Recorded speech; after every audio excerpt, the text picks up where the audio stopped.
주실 하나님의 말씀은 역대상 13장 11절로 14절까지 말씀입니다. 구약 632페이지에 있습니다. 한 목소리로 봉독합니다. 여호와께서 우사의 몸을 찢으셨으므로 다윗이 노하여 그곳을 베레스 우사라 부르니 그 이름이 오늘까지 이르니라. 그날에 다윗이 하나님을 두려워하여 이르되 내가 어떻게 하나님의 궤를 내 곳으로 오게 하리요 하고 다윗이 궤를 옮겨 자기가 있는 다윗성으로 메어들이지 못하고 그 대신 가드 사람 오벳 에돔의 집으로 메어가니라. 하나님의 궤가 오벳 에돔의 집에서 그의 가족과 함께 석 달을 있으니라. 여호와께서 오벳 에돔의 집과 그의 모든 소유에 복을 내리셨더라. 아멘.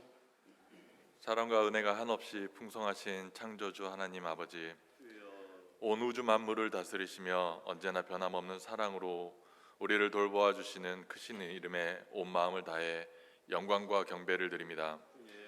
거룩하고 복된 주일, 세상의 무거운 짐을 내려놓고 주님의 전으로 나와 예배하게 하시니 진심으로 감사합니다.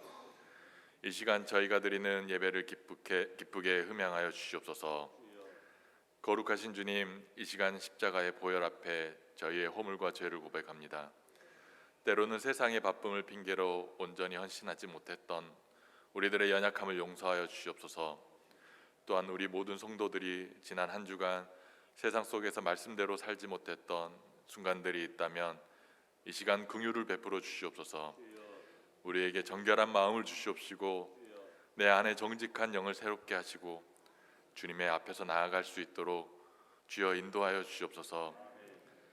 생명의 주님, 어느덧 겨울이 지나고 따스한 3월의 첫 주일을 맞이했습니다. 얼어붙은 땅을 뚫고 푸른 새싹이 돋아나듯 우리의 굳어진 심령에도 성령의 단비가 내려 믿음의 새싹이 돋아나게 하여 주시옵소서. 생명의 양식인 주님의 말씀으로 잘 자라나서 알곡의 모든 성도가 주님의 몸된 교회로 건강하게 자라나게 하시고 아름다운 열매를 맺는 성숙한 신앙인으로 변화되게 하여 주시옵소서. 특별히 우리 알곡 성도들의 가정과 일터를 눈동자처럼 지켜주시고 육신의 질병으로 고통받는 성도들에게는 치료의 은혜를 주시어 치유의 기적이 있기를 이 시간 간절히 바라옵나이다. 마음의 상처와 물질의 어려움으로 눈물 흘리는 성도들에게는 하늘의 평안과 위로를 더하여 주시옵소서. 이 나라와 민족을 사랑하시는 주님, 혼란스러운 사회와 경제적 어려움 속에서도 이 민족을 긍휼히 여겨주시고 참된 평화와 안녕이 깃들게 하여 주시옵소서. 이 나라를 다스리는 자들에게는 지혜를 주셔서 바른 길로 나라를 이끌어가게 하시고 소외되고 고통받는 이웃들에게 주님의 따뜻한 위로가 전해지게 하옵소서. 오래전 믿음의 선진들이 이 나라를 위해 헌신하고 독립을 이끌었던 것처럼 우리가 나라를 위한 마음으로 믿음의 성도들이 주님의 나라가 이루어지기 앞장서며 기도하며 행진할 수 있도록 힘과 용기를 더하여 주시옵소서. 전쟁이 시작되는 지금 하루속히 전쟁이 끝나길 기도합니다. 무고한 민간인의 희생들이 있지 않도록 하여 주시고 모든 상황이 주님의 뜻 가운데 이루어지길 간절히 기도합니다. 이 시간 드려지는 이 예배 모든 순서를 주님께 의탁하옵니다. 단위에서 세우신 담임 목사님께 성령의 능력을 더하여 주시고 선포되는 말씀이 우리의 심령을 쪼개고 삶을 변화시키는 생명의 말씀이 되게 하옵소서. 호산나 찬양대의 찬양을 기뻐 받아주시고 예배를 돕는 모든 손길들 위에 하늘의 상급을 내려주시옵소서. 처음부터 끝까지 성령님께서 친히 운행하시며 충만하게 임재하시는 예배가 될 줄 믿사오며 우리를 구원하신 예수 그리스도의 이름으로 기도드렸습니다. 아멘.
할렐루야, 할렐루야, 아멘. 감사합니다.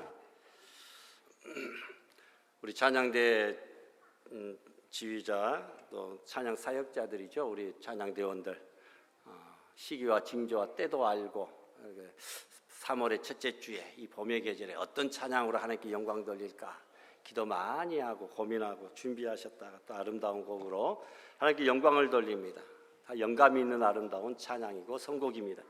우리 곽유섭 장로님도 오랜 찬양 사역의 결과로 곡을 선곡하시고 준비하시는 것 보면 너무너무나 은혜가 돼요. 뭐 설교가 예배가 아니라 이미 찬양에서 다 끝나버린 것 같습니다. 하나님 앞에 정말 우리가 이 찬양과 감사와 경배를 통하여 영광을 돌리고 오늘 말씀을 통하여 우리가 나아가야 될 바들을 잘 배우고 지켜 행하고 순종함으로 하나님께 영광 돌리고 복을 받아 누리는 우리 성도들 되시기를 바랍니다. 3월의 첫째 날부터 주일이에요. 봄의 첫 시작 날부터 주일이에요. 하나님께서 우리에게 3월 달에 이 봄에 복을 주시기로 작정한 것 같아요. 시작부터 이 놀라운 복된 주일이니까 여러분 올 3월 올 봄에 복 받지 못하면 다른 때 복 못 받습니다. 복을 많이 받을 수 있도록 우리 앞에 사람 또 가려지는 분이 있는데 잘 제가 보일 수 있도록 좀 옆으로 좀 비켜보시고 우리 진리자매는 잘 앉아 있는데 뒷사람을 배려하게 약간만 오른쪽으로 움직여 주시면 조금 됐어요 그래 됐습니다. 잘 배치가 좋습니다. 감사합니다. 벌써 금년도 석 달째 접어듭니다. 한겨울의 매서운 추위와 한파 그 눈보라 봄이 오지 않을 것 같았는데 때가 되고 시간이 지나니까 이 모든 것들은 다 지나가리라 하였듯이 벌써 봄의 좋은 계절 뭐 남쪽 지방에서는 매화가 가장 먼저 꽃의 전령사로 그 다음에 이제 노란 꽃이 뭐죠? 산수유 그 다음에 또 무슨 꽃이 핍니까? 개나리, 진달래 또요? 벚꽃을 비롯하여 수많은 꽃들이 이제 앞다투어 필 것이죠. 벌써 24절기 중에 봄의 시작을 알리는 입춘이 그리고 눈이 녹아 비가 된다는 우수에 이어 세 번째 절기인 경칩이 금주 목요일입니다. 5일날 이날은 땅속에 들어가서 동면하던 동물들이 깨어나 꿈틀거리기 시작하는 그런 때입니다. 경칩에는 흙일을 하면 탈이 없다고 해서 벽을 바르거나 담을 쌓기도 합니다. 새로운 한 해를 본격적으로 시작하고 노동의 일을 시작해라 뭐 그런 의미일 것입니다. 온몸을 움츠리게 하는 겨울이 지나고 바야흐로 기지개를 켜고 열심히 일할 수 있는 봄의 계절로 접어드는 것입니다.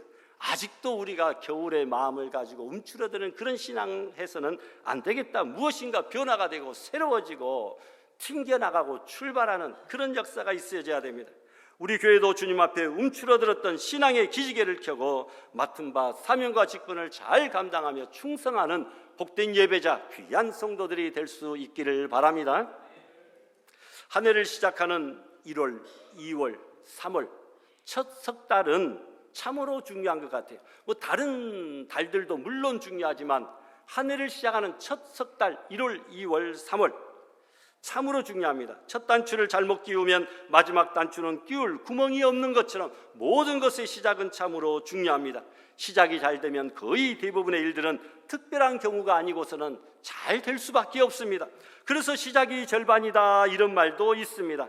지금까지도 2달도 잘 해왔는데 이 석 달째 되는 3월 더더욱 잘해야 되겠습니다.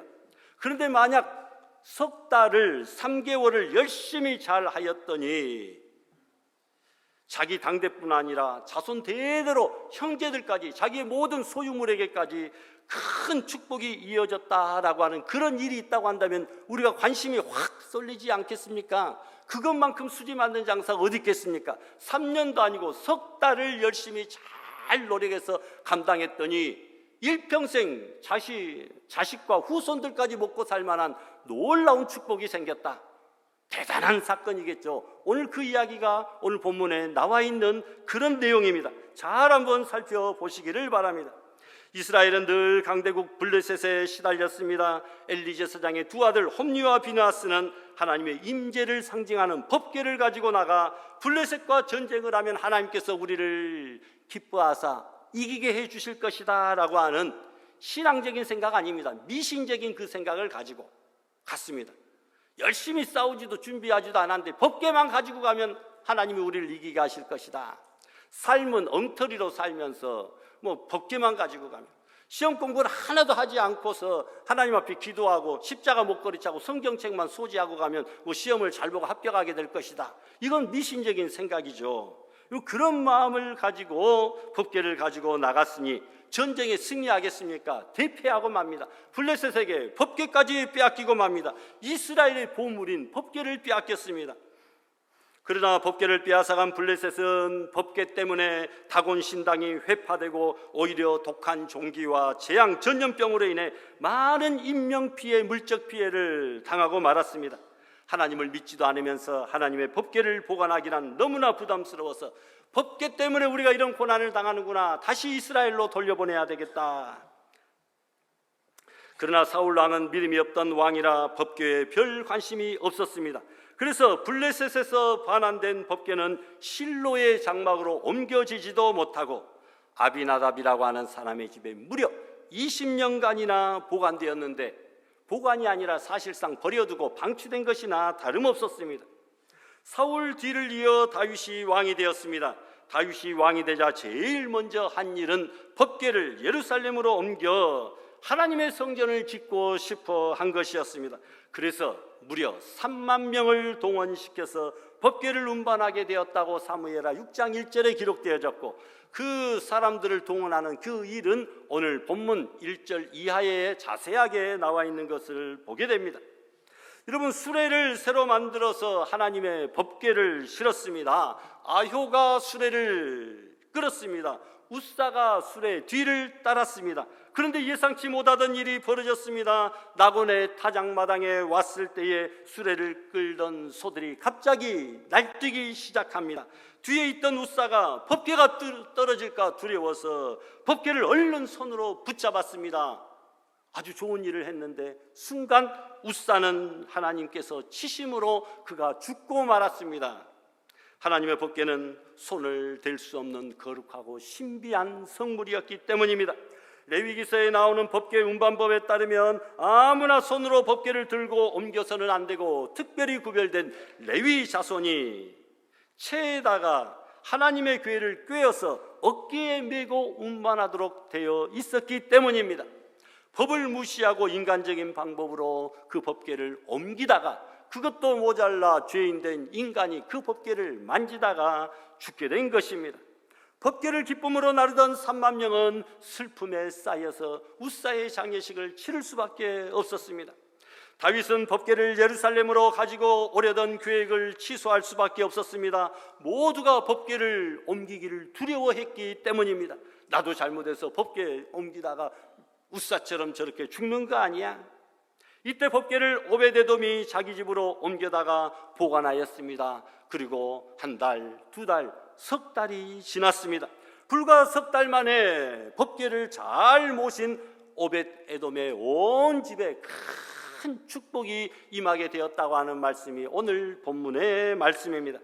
법궤를 20년 동안 억지로 맡아서 보관했던 아비나답은 복을 받았다라는 말은 성경 어디에 눈을 씻고도 찾아볼 수가 없는데, 단지 석 달을 기쁨으로 보관했던 오베데돔은 큰 복을 받았습니다. 그 이유가 무엇이겠습니까? 첫 번째, 자신이 먼저 복을 받은 것을 보게 됩니다. 석 달 동안에 오베데돔 자신이 큰 복을 받았으니 14절에 보니까 하나님의 궤가 오베데돔의 집에서 그의 가족과 함께 석 달을 있었는데 여호와께서 오베데돔의 집과 그의 모든 소유에 복을 내리셨다. 석 달 동안 법궤를 잘 모시고 보관하고 섬겼더니 하나님께서 그의 가정과 집과 소유에 큰 복을 내려주신 줄 믿습니다. 이런 복받을 일을 하면 남들이 먼저 복 받는 것이 아닙니다. 내가 먼저 복을 받고 내가 먼저 복을 받은 이후에 우리 주변으로 퍼져나가는 거예요. 그러니까 여러분들이 열심히 신앙생활하면 다른 사람도 복을 받겠지만 그것보다 먼저 여러분들이 복을 받고 그 주변으로 퍼져나가게 되는 줄을 믿습니다. 또한 그들의 자손이 다 복을 받았습니다. 오베데돔의 집이 다 복을 받았다고 14절에 기록되어져 있잖아요. 역대상에 보면 오베데돔 후손들이 모두 하나님의 집을 지키는 봉사자로 복을 받았음을 기록하여 주고 있습니다. 오베데돔의 후손이 62명이었는데 이들은 모두 다 능력 있고 어떤 일을 하든지 잘 감당하여 내는 능력자들이었습니다. 자손들이 다 하나같이 복을 받았다고 말씀하고 있습니다. 하나님의 성전의 봉사자로, 특별히 가장 중요한 문지기로 문을 지키는 자가 되었다. 오베데돔의 아들들 맏아들 스마야와 8째 부울레데까지 하나님께서 오베데돔에게 복을 주시고 아들들과 형제들은 다 능력이 있어서 직무를 잘 감당하며 62명이 다 이런 놀라운 복을 받았다라는 겁니다. 여러분, 문직이라 그러니까 수위, 대충 청원, 경찰 이 정도로 생각하십니까? 아닙니다.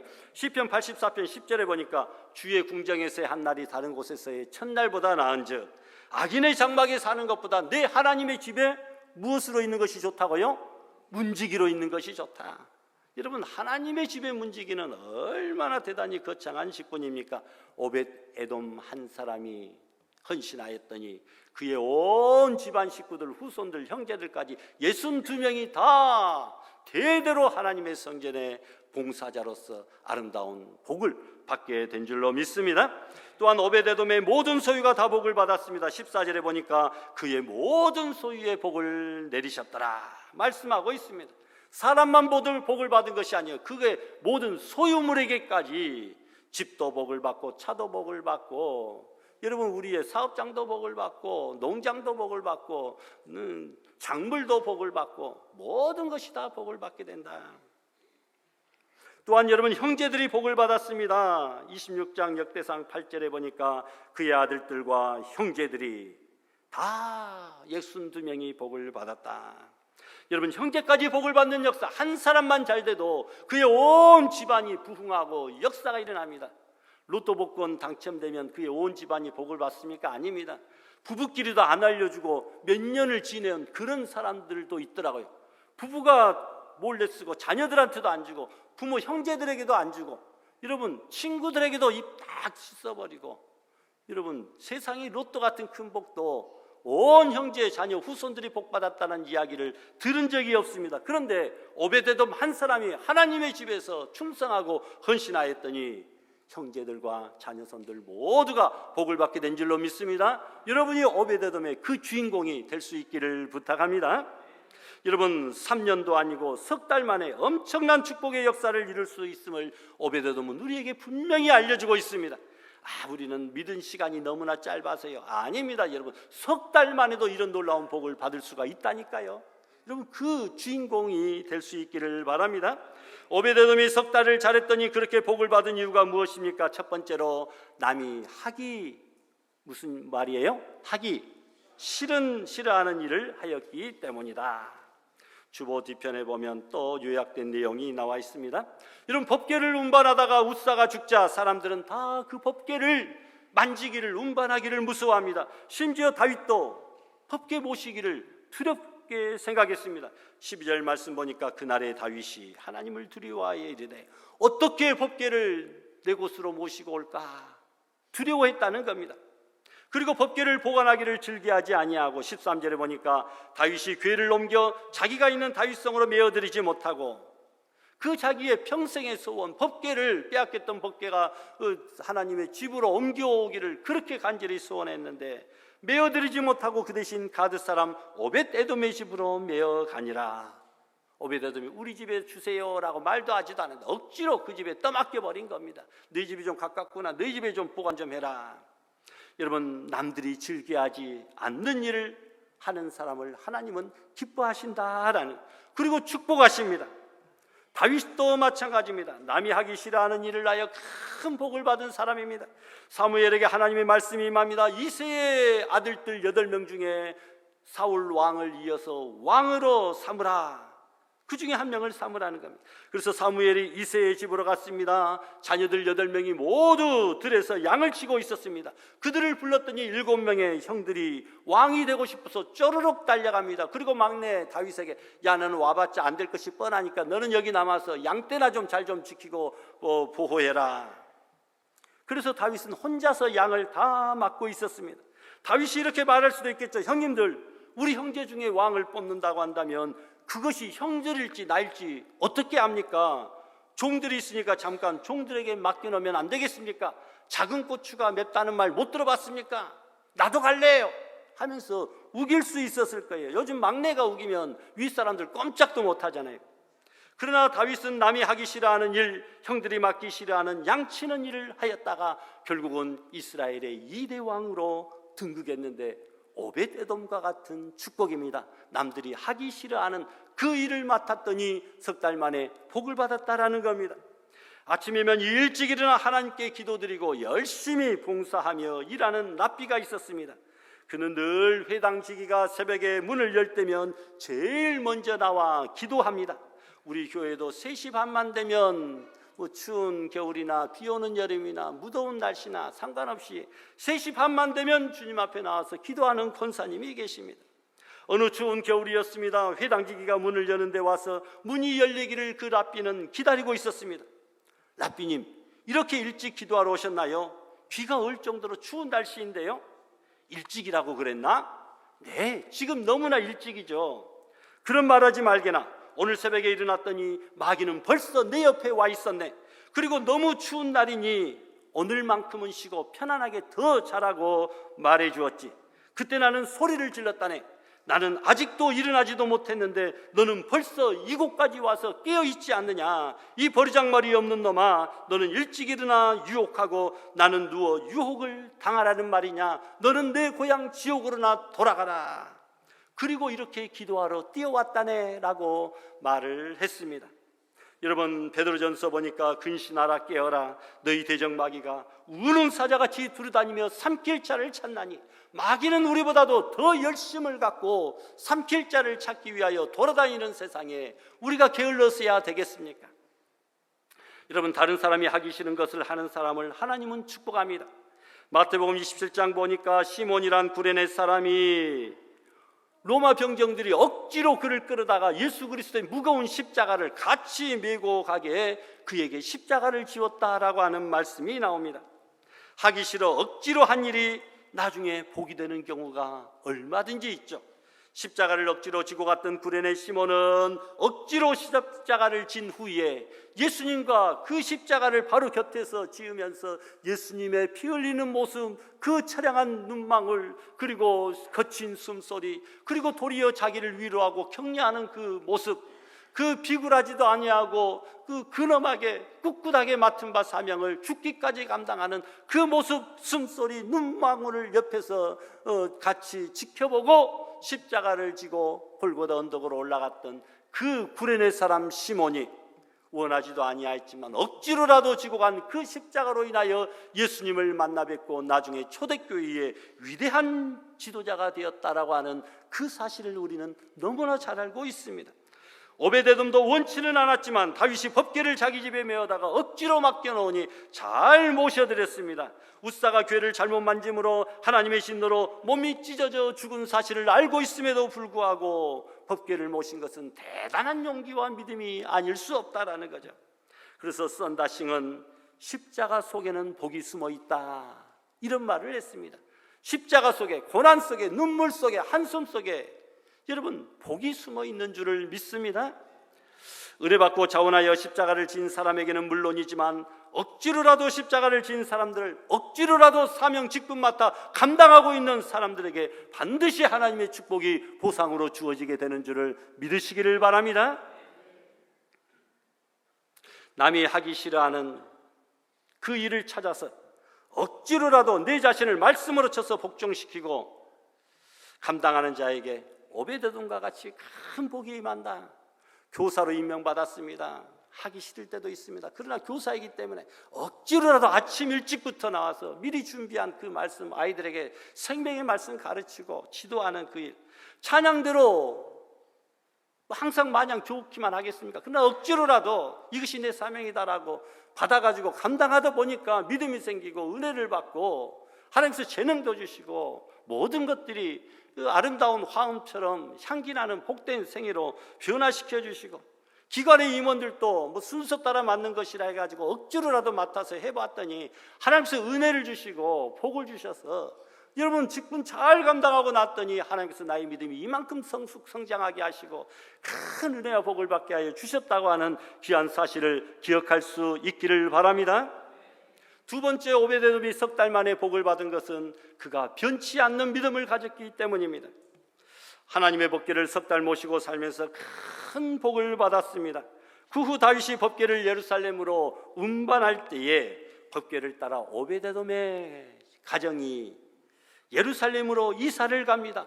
3개월 동안 법궤를 잘 모시고 있었는데 법궤에 대해서 오베데돔만큼 더 전문가가 어디 있겠습니까? 그러니까 다른 사람들이 걱정되고 자기들도 죽을까 봐, 야, 너 어떻게, 너가 좀 잘 여기서 좀 책임지고 인도해봐라 해가지고 그의 온 집이 예루살렘으로 이사를 갔다는 겁니다. 그리고 그 후손까지 영원토록 법궤를 지키는 문지기의 반차가 되었다라는 거죠.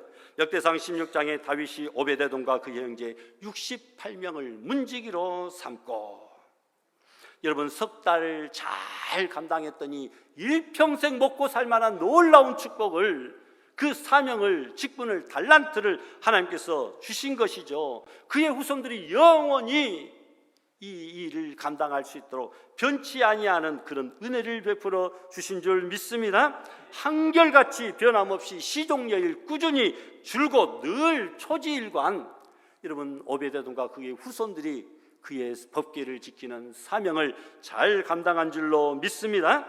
하나님께서 오베데돔을 축복하실 때 석 달만 자란 것을 보신 것이 아닙니다. 앞으로 그의 모든 후손들이 평생토록 변치 아니하고 그 사명을 잘 감당할 것을 미리 내다보고 그 은혜를 베풀어 주신 줄로 믿습니다.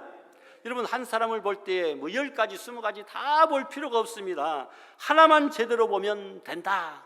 하나만 잘하면 나머지 10개는 볼 필요가 없다는 거예요. 하나 잘하면 나머지 9개 못하겠습니까? 그 하나 잘하는데요, 나머지는 볼 필요가 없습니다.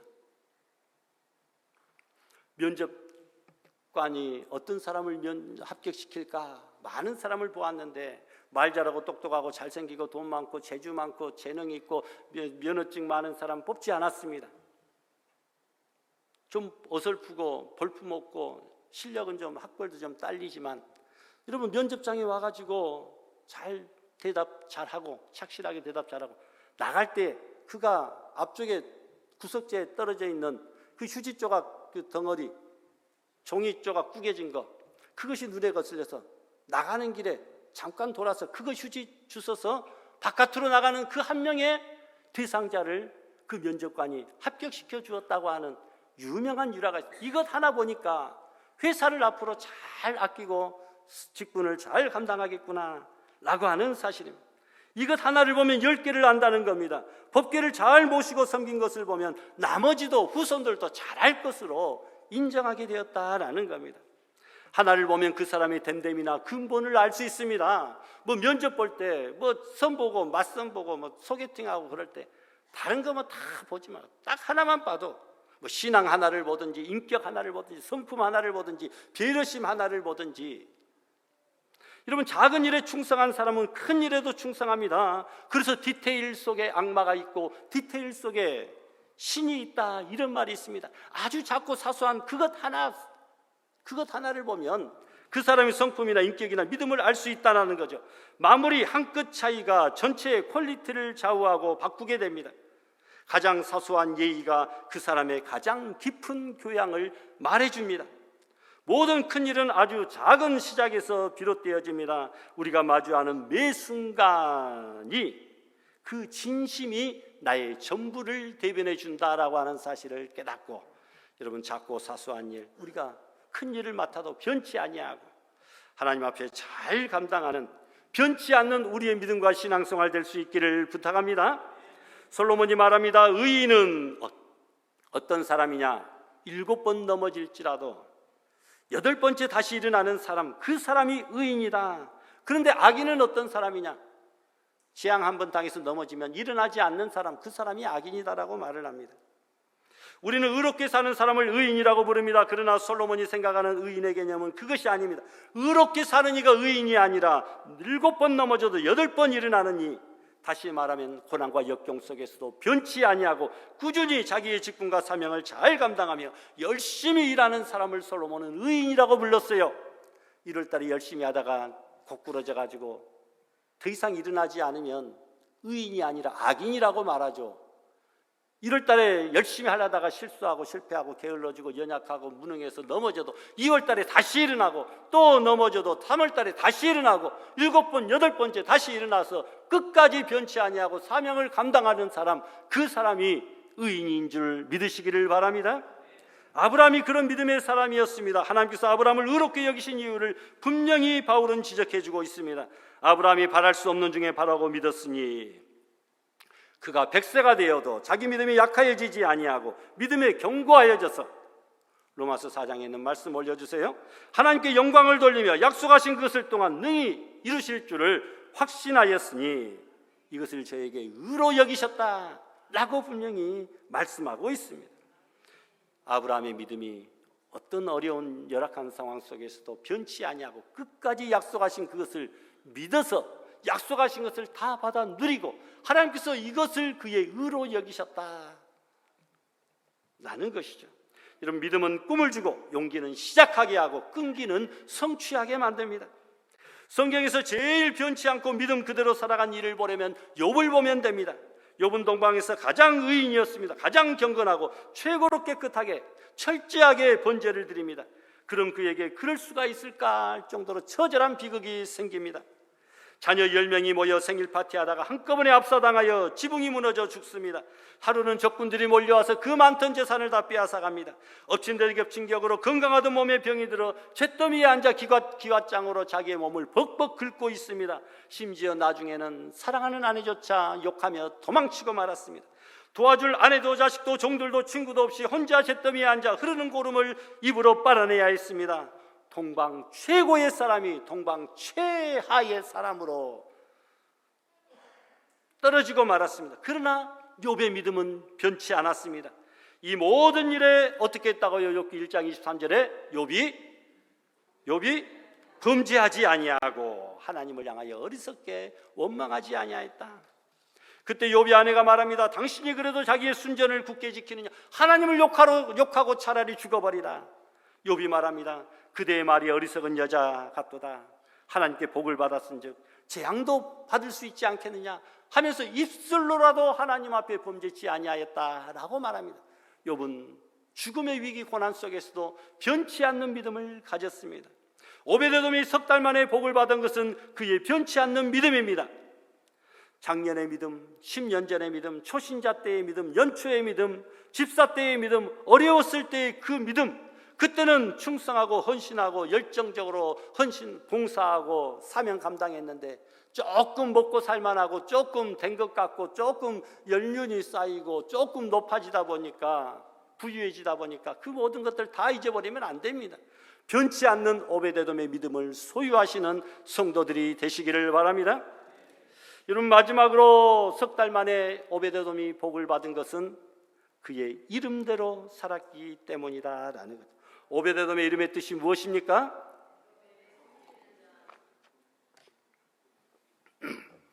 아버지는 아들을 낳고 아들을 향한 소원을 그의 이름에 넣습니다. 아버지는 아들이 늘 섬기는 자가 되기를 원해서 오벳에돔이라. 그래서 섬기는 자가 되라 이름을 지어줬습니다. 그래서 오벳에돔은 지금까지 늘 섬기는 마음으로 그 이름대로 살아왔음이 증명되었습니다. 다른 사람의 법궤가 무서워 다 도망쳤을 때 오벳에돔만은 그 법궤를 받아들여 모셔들여 잘 섬겼다라는 겁니다. 하나님을 섬기고 법궤를 잘 섬기고 하나님의 말씀을 잘 섬겼으니 석 달 만에 그의 집이 복을 받았습니다. 이름대로 살았기 때문입니다.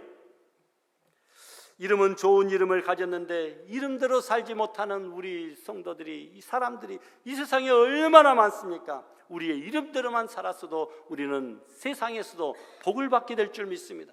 우리는 성도라고 하는 거룩하고 존귀한 이름을 가졌습니다. 성도로 그 이름대로 세상과 구별되고 거룩하게 살았다고 한다면 우리는 이미 복을 다 받았을 줄 압니다. 우리 성도들은 성도라는 이름 외에 또 다른 이름이 있습니다. 첫 번째, 그리스도인입니다. 그리스도인, 그리스도의 사람이라 이 말이죠. 여러분, 우리는 그리스도인처럼 사는 것이 아니라 그리스도인으로서 우리가 살아야 됩니다. 장로님들은 이름만 장로처럼 살지 말고 장로로서 살아야 됩니다. 저는 형식만 이름만 목사로서 살지 말고 목사로서 살아야 됩니다. 성도들은 무늬만 성도처럼 사는 것이 아니라 성도 그 자체로서 우리가 살아야 되죠. 우리는 모두 그리스도인으로서 사시기를 바랍니다. 중국 어느 마을에 선교사가 들어가서 예수님을 전하기 시작했는데 나중에 온 마을에 다 그리스도인이 되었는데 그의 죽고 나서 비석에는 이렇게 쓰여졌다고 합니다. 이 선교사가 이 마을에 오기 전에는 그리스도인이 단 한 명도 없었다. 그러나 그가 온 후에는 그리스도인이 아닌 사람이 단 한 사람도 없었다. 이렇게 적어졌다라는 겁니다. 그리스도인으로서 살았다. 또 우리 성도의 이름이 그리스도의 신부라고 하는 이름이 있습니다. 예수님은 우리의 영적 신랑이고 우리는 그의 신부인데, 신부의 가장 첫 번째 사명, 순결하고 정절을 지키는 것이 신부의 사명입니다. 베드로전서 3장에 보니까 너희 단장은 머리를 꾸미고 금차고 아름다운 옷을 입는 외모로 하지 말고 마음에 숨은 사람을 온유하고 안정한 심령에 썩지 아니할고, 외모 꾸미지 말고 우리의 몸과 마음, 신앙, 믿음을 잘 가꾸어라 말씀합니다. 우리의 또 다른 이름이 있습니다. 증인입니다. 증인, 위트니스, 목격자입니다. 예수님께서 승천하실 때 마지막 하신 말씀, 오직 성령이 너희에게 임하시면 너희가 권능을 받고 예루살렘 온 유대 사마리아 땅 끝까지 이르러 내 증인되라. 증인되라. 예수님의 마지막 명령은 성령 받고 복음 전하라, 이것입니다. 예수님의 마지막 명령은 우리의 최초의 관심사가 되어야 됩니다. 예수님의 마지막 유언적인 명령은 우리의 최초의 관심사가 되어야 될 줄로 믿습니다. 그래서 여러분, 올 봄에 우리가 마음속에 한 명의 태신자를 품고 정말 그를 위하여 눈물로 기도하고 때가 되면 그들을 주께로 인도하여 그도 우리와 한 가지로 같이 예배하고 기뻐하고 즐거워하며 하나님께 영광 돌리고 구원받고 오베데돔처럼 이 놀라운 복을 받도록 하기 위하여 전도해야 될 줄로 믿습니다. 오베데돔이 3만 명이 다 법궤를 놓아두고 사라졌지만 그 법궤를 끌어안고 석 달 동안 섬긴 것, 그것 하나가 그런 복을 받았습니다. 복 받을 사람은 달라도, 뭔가 달라도 한 가지가 1%가 다른 것입니다. 우리가 복을 받지 못하는 것은 무엇인가를 잘못해서가 아닙니다. 다른 사람하고 똑같이 행동했는데 다른 복 받은 사람은 그 1%가 조금 달라서 복을 받고 우리는 그 1%를 채우지 못해서 복을 받지 못한다고 한다면 얼마나 억울하고 안타깝겠습니까? 여러분, 금년에 석 달째 3월을 맞이합니다. 이 3월이 가기 전에, 석 달이 가기 전에 오베데돔이 받은 이 놀라운 은혜가 저와 여러분들의 삶 속에 넘쳐날 수 있기를 주님의 이름으로 기원합니다. 헬라 속담에 이런 말이 있습니다. 해와 비가 없으면 무지개가 없다. 좋은 결과, 무지개를 얻기 위해서는 시련의 비와 노력의 해의 과정이 필요하다라는 거죠. 영어의 no rain, no rainbow 이렇게 이야기합니다. 비가 없으면 무지개도 없다. 무지개는 희망의 해와 슬픔의 비 사이에 있습니다. 행복과 불행 사이에 언젠가는 무지개가 뜹니다. 나는 불행하다고 자학하지 마시기를 바랍니다. 기쁨과 슬픔 사이에, 행운과 불운 사이에, 희망과 절망 사이에, 사랑과 이별 사이에 무지개의 놀라운 축복이 임하는 줄 믿고, 여러분, 무지개는 해와 비 사이에 있는데 현재는 비에 훨씬 더 가까이 있습니다. 현재 비와 같은 시련이 있다 할지라도 언제는 해가 뜨게 될 것이고, 그러면 무지개와 같은 은혜가 우리에게 임하게 될 것입니다. 비에서 햇빛 쪽으로 우리는 더 가깝게 옮겨질 것입니다. 여러분, 어려움을 견디고 오베데돔과 같이 헌신적으로 섬기고 열심히 봉사하고 충성된 복된 성도들이 다 될 수 있기를 주님의 이름으로 축원합니다. 주신 말씀 생각하며 다 같이 결단하고 합심해서 기도하십시다. 거룩하신 하나님 아버지, 오늘 저희들에게 은혜를 베풀어 주시니 감사합니다. 오베데돔과 같이 아버지 변치 않는 믿음 갖게 하여 주시오. 억지로라도 지는 믿음 갖게 하여 주시옵소서. 아버지, 순종하고 그 이름대로, 성도의 이름대로 그리스도인으로 영적 신부로 예수 그리스도의 증인으로 온전히 살아서 하나님 앞에 충성하고 영광을 돌리고 복을 받아 누리는 죄를 되게 하여 주시고 30년이 아니라 3년을 살아도 아버지 복을 받지 못하더만 오베데돔처럼 믿음으로 살면 석 달만 해도 이런 놀라운 복을 우리와 온 집안 자녀 후손들이 받게 된다고 하는 사실을 확신하며 믿음으로 주께 나아가는 복된 삶을 될 수 있기를 간절히 소원하옵고 예수님의 이름으로 기도드리옵나이다. 아멘.